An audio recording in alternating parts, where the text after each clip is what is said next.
Let's say you were sick. Which team of doctors would you go and visit? Team 1 or Team 2? And why? If you were to get sick, which doctor would you choose? Number 1 or number 2, and why? I'll go with number 1 because they look like they went to school for what they're doing. They're professionally trained, medically trained, and I feel like it would be a lot safer to go with them. Why do we value the Western physicians more than we do the medicine man or the traditional healer?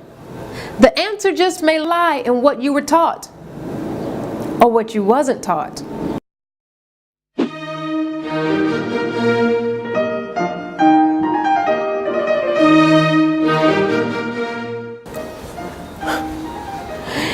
The very foundation of what we consider modern medicine is usually credited to Hippocrates, a Greek known as the father of medicine.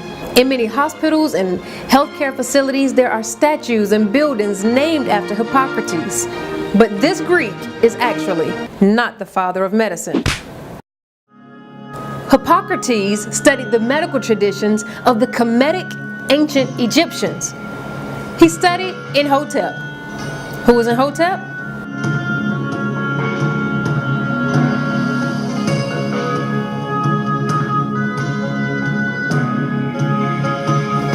And Hotep was an architect, priest, scribe, poet, and yes, a medical doctor. He, along with the medical doctors of the Nile, was so far advanced beyond other civilizations. And Hotep existed around 2600 BC and is the earliest recorded doctor. This man was a genius. He had a thorough knowledge of anatomy, the internal organs and their functions. They understood the heart as the center of the circulatory system and knew how blood moved through the major vessels to our organs, and had treated over 200 diseases, including gallstones, gout, appendicitis, tuberculosis. More discoveries out of Africa are continuing to prove that civilization throughout the continent was well advanced.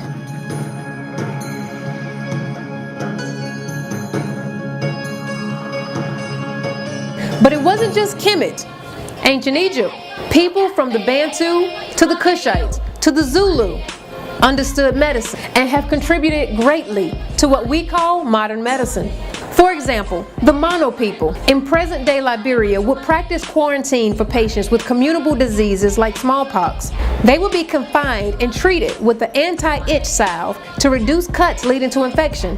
When it was no longer needed, the area would be burned. Our ancestors clearly had a deep understanding of contagion and sanitation, which wasn't discovered in Western medicine until the second half of the 19th century. In 1879, a British imperialist saw a successful C-section performed in present-day Uganda. We don't even know how long babies have been delivered surgically there using banana wine and the root of a tree as medication. But by the invaders' own account, the procedure was clearly well developed, and at this time, Europeans could not perform a successful C-section while saving the life of the mother. They learned the procedure from Uganda.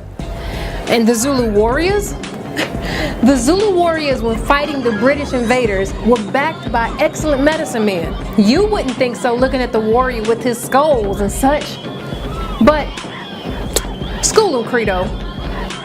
The war machine of the Zulu nation was backed up by a highly sophisticated medical corps, a corps of healers and traditional surgeons whose purpose was to heal all kinds of wounds that an army could sustain in battle. If you look at the skull here, you might say this is a black magic object. No, this is a thing of education where a healer of high caliber was taught what to do when he met various kinds of head injury on a warrior or an ordinary person. And did you know that some knew of over 700 plants and animals and their medicinal purpose? See, we were taught to believe that the herbs and the attire were evil, and not to be trusted. But compared to Western medicine, most of the process is not organic. What we're accustomed to are the synthetic versions of those natural herbs. What's recreated in a lab is not a natural process. But one stark difference between Western medicine and that of the traditional healer lies in the priority of treating health. A traditional healer's number one priority is maintaining the health and spirits of the individual in his tribe or his region, because healthy individuals build healthy families, which build healthy communities, which build a healthy society, and continues civilization. As opposed to Western medicine, we're mixing medicine with capitalism. Your health may take a back seat to what's most important, making money. Doctors not even pretending or trying to cover up the fact that they prescribe medicines only for kickbacks. The company was involved in almost $500 million worth of economic crimes and handing out bribes to hospitals, doctors, and health officials in the form of free travel, sexual favors, and illegal money transfers. They're giving people with suicidal thoughts and deep depression these drugs that worsen it. And the side effects even admit that. And all the shooters are on them. All of the totally insane people are put on these to make them even more insane for money. They're interested in symptomatic treatment. They want patients who are diabetics, cardiology patients, Parkinson's disease, rheumatoid arthritis, arthrosis, because you live a long time and the drugs that you have to take, you take that for the rest of your life. Don't take for granted what your doctor is telling you, because the doctors these days, they don't know much about medicine.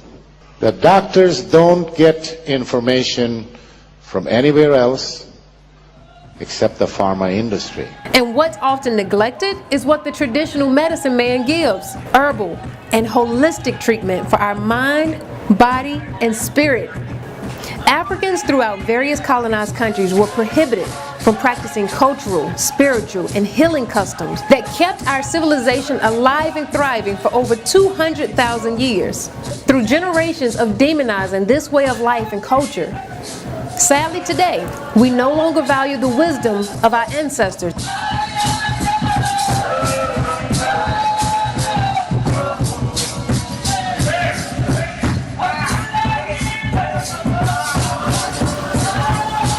So maybe our traditional healers weren't savages. And maybe they understood that the earth will provide everything that we need to sustain and maintain our healthy lives. So I say that we go back and look at our ancestors, and not with the Eurocentric eye, but look at them and appreciate them for how they kept our civilization alive and thriving for hundreds of thousands of years. And of course, appreciate them for contributing to what we now call modern Western medicine.